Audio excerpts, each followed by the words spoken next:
Hello，大家好，我係 Alicia，加拿大政府註冊移民顧問，歡迎大家嚟到我哋每個禮拜嘅恒順移民資訊啦。咁咧喺呢個節目裏邊咧，我會帶俾大家最新一啲關於加拿大嘅移民信息嘅。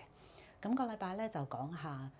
有啲最新嘅 announcement 喎，移民局加拿大移民局，我關於就係國際留學生嘅呢個 study permit 學簽嘅一啲資訊嘅。咁啦嗱，有好多學生咧就係佢個本科收咗之後，譬如 UBC 收咗去讀 Bachelor of Science，或者喺個 college Vancouver Community College 收咗去讀咧，譬如烹飪咁樣啦。佢有陣時咧係嗰啲 offer 咧有個 condition 嘅，就係佢要譬如去學好啲英文啦，或者有啲譬如做啲graphic designer 有啲特別嘅 program 咧，我哋叫做預科 prerequisite 嘅。咁呢啲 prerequisite 嘅預科咧，通常係4到8個月啦，不等啦咁樣。咁你都知道啦，喺加拿大咧係讀呢啲預科或者係有啲 education 咧，係 under 6個月咧係唔使 study permit 嘅。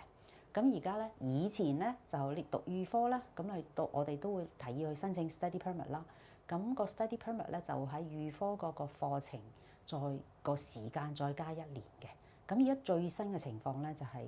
IRCC 講咧就話唔再加1年啦，只不過咧預科嘅課程嘅時間再加90日嘅啫。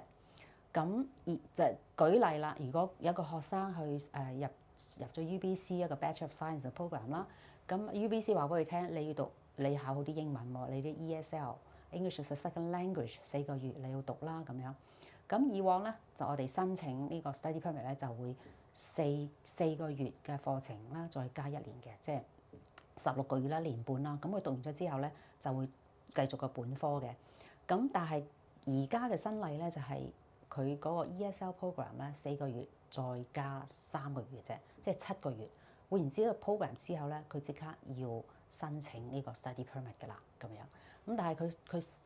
submit 個申請 study permit 去讀呢個 Bachelor of Science 個 degree 嘅時候咧，佢有 maintained status，即係可以喺加拿大境內去申請嘅。